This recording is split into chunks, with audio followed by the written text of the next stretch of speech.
Hello, I'm Matt the Critic. I review it so you don't have to. Let's face it, video games and movies are becoming a regular thing nowadays.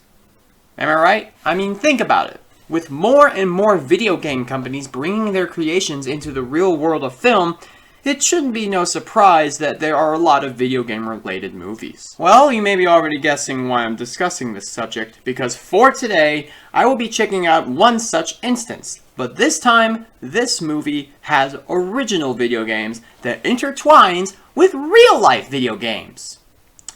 You want to know what movie it is? Well, I'll tell ya. So why don't we take a trip to the arcade to review a movie called Wreck-It Ralph. For those wondering, it's basically about a video game villain named Wreck-It Ralph, who wants to be viewed as the good guy and get the same love that the heroes give. Well, if that happens, we already know where that ends up. Anyways, let's talk about the movie. Our movie starts with a backstory about Wreck-It Ralph, about what he does, etc., you know, the basics.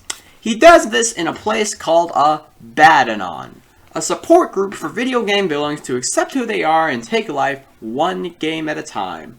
Today is a special day for Ralph because it is the 30th anniversary of his game, Fix-It Felix Jr. For those wondering, well, Wreck-It Ralph wrecks the building, there's a building and all that, there's people living in it, Wreck-It Ralph destroys the thing, Fix-It Felix comes in, stops Wreck-It Ralph from, well, destroying the place, and fixing the damage in the process. Only problem, though, he is not invited to the celebration party. He tries to join the party, but the citizens won't let him in on the celebration. Well, at least one certain someone won't.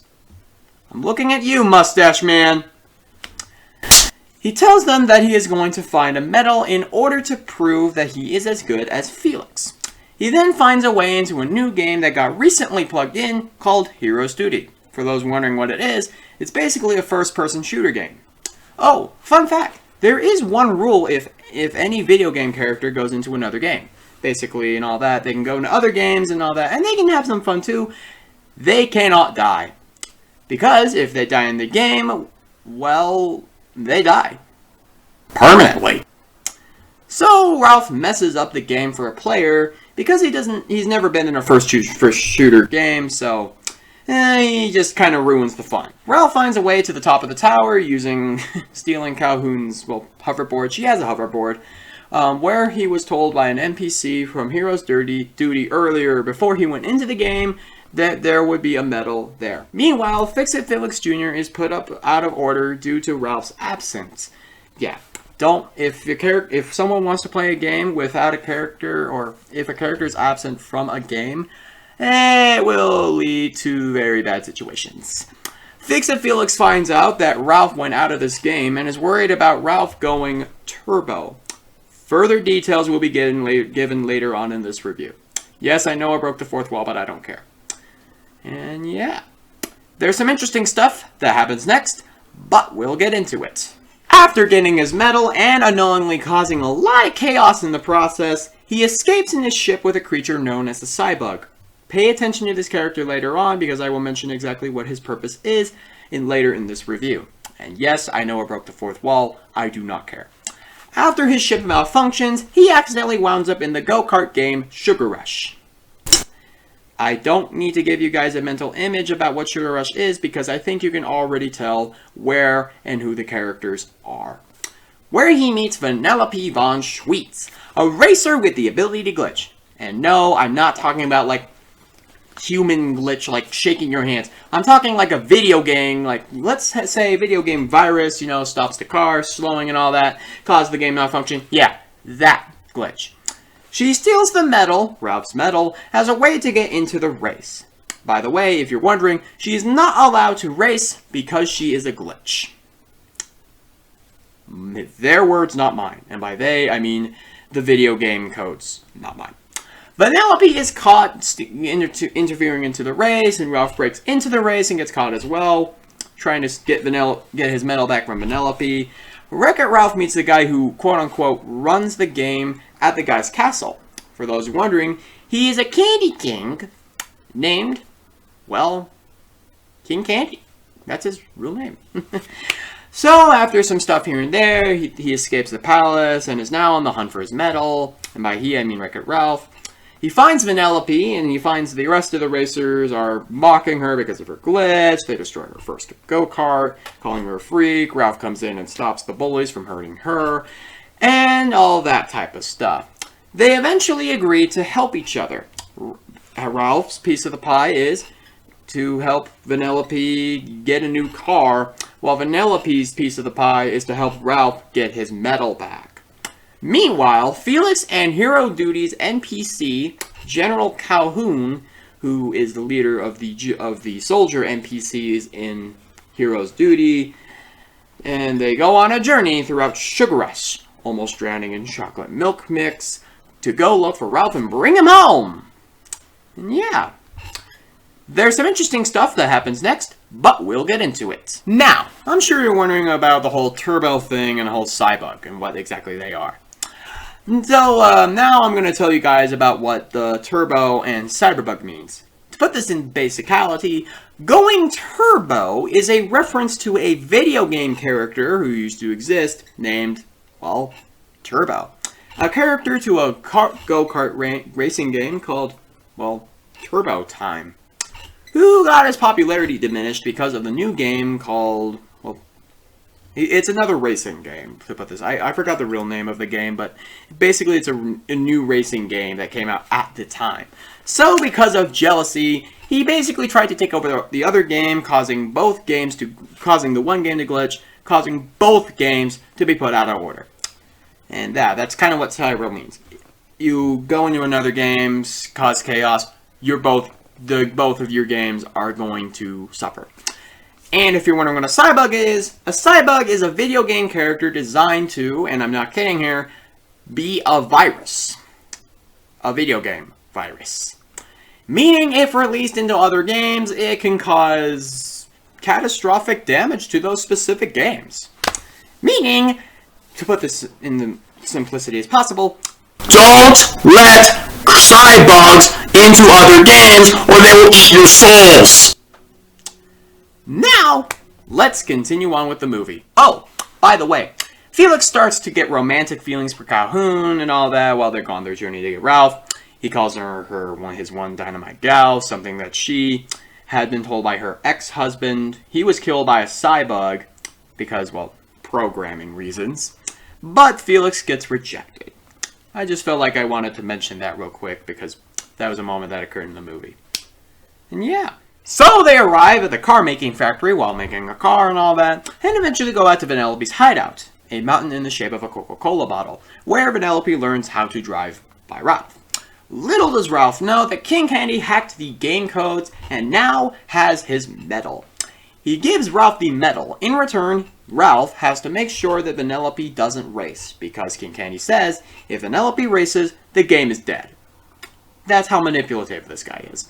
Ralph destroys Vanellope's car for her own good, causing Vanellope to call Ralph a quote-unquote bad guy. Ralph goes back home and all that. All the characters have evacuated the building and all that. The game itself, Gene, or the mustache man, is still there. Says that the game's going to be unplugged within the next morning and all that. And basically, Ralph's left there all alone. This is where he discovers that Vanellope was actually meant to be a racer, but King Candy tried to delete her code.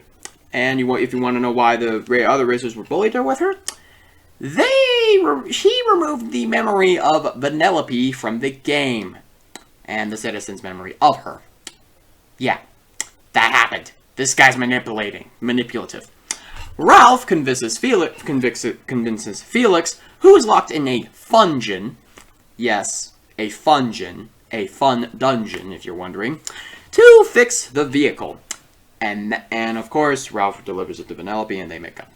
And now it is time for her to finally race. Little do they know that chaos of big size is coming. And here is the ultimate climax of the movie. So, of course, they participate in the race, and by they I mean kind of Vanellope. Obstacles here and there include cherry bombs, racers, etc. The Cybugs are also released and start to destroy the game. Because, well, yeah, that's what Cybugs do. It turns out that King Candy was just a disguise for, drumroll please, King Candy was just a disguise for none other than the former video game character that was presumed to have died, Turbo. I am not talking about the snail. Vanellope almost wins the race, but is stopped due to the fact of the game being destroyed. Yeah. She also is not allowed to leave the game because of her glitch. Because, well, she's a glitch. Ralph gets the idea to stop the Cybugs by making a beacon. Yes, I seriously mean it. A beacon. That is actually the only way to stop these creatures. Not something as wooden as a wooden cane, not as metal as a microphone. Heck, not even a frickin' water bottle can stop a Cybug. You want to know the only way? It's light. Beacons. Lights. Lights can stop these creatures. Continuing. Ralph goes to Diacola Mountain, where he battles King Candy, who turned into a Cybug because, well, he was eaten by a Cybug. And Cybugs can actually turn into anything they eat. Yeah, imagine if they turn into something like a microphone or, say, this wooden cane. Oh, we're gonna have big problems. So after battling him here and there, trying to escape his wrath, you know, he jumps off of King Candy. So Ralph tries to sacrifice himself in order to save Sugar Rush by doing one big fist bump to the top of Coca-Cola Mountain. Well, yeah, that's kind of what it's called. It's a Coca-Cola shaped mountain. But Vanellope rescues him on time right before the beacon is launched. The Cybugs are destroyed, King Candy is defeated, the track is fixed, Vanellope wins the race, and she becomes royalty. Oh, by the way, Fix-It Felix and Calhoun are now officially a canon couple. For about 5 minutes. But, instead of Vanellope choosing the life of royalty, she decides to just remain herself. A bit of an interesting reason to reject royalty, am I right? The movie ends with Ralph and Vanellope saying goodbye, but promises to remain friends. Well, they promise to remain friends and all that. Ralph starts to take life one game at a time. Felix and Calhoun get married. And Ralph, well, you already know the rest. Vanellope is now a racer. Ralph is happy for her. And they live happily ever after. And that was Wreck-It Ralph. This movie was great. The story was good, the animation was awesome, and the characters are well written. There's some good colors here and there. You already know the rest. And if you're asking me about any issues I have in the movie, in my opinion, I don't think there are really any issues with the movie that I would personally say here. So I think this was, in my opinion, solid for Disney. Modern Disney for that one too. And that was the reviewing part. Let's move on to my ratings. If you would like to know my ratings, I would give it at least a 8.5 out of 10, and I would recommend it to the following. Gamers and basically anybody who would want to see it. And by that I mean, basically, I would recommend it to everybody. While it isn't a Snow White, it's certainly not a Snow White, but it is definitely most certainly a good solid for Disney, especially modern standards. And yeah, those were my overall thoughts on the movie. So it seems to me that video game films can sometimes have a good solid for them to offer. Am I right? Now, if you'll excuse me, I'm going to shrink and pixelate myself to 8 bits in order to see how they are holding up in today's standards. I am Matt the Critic, and I reviewed it so you don't have to.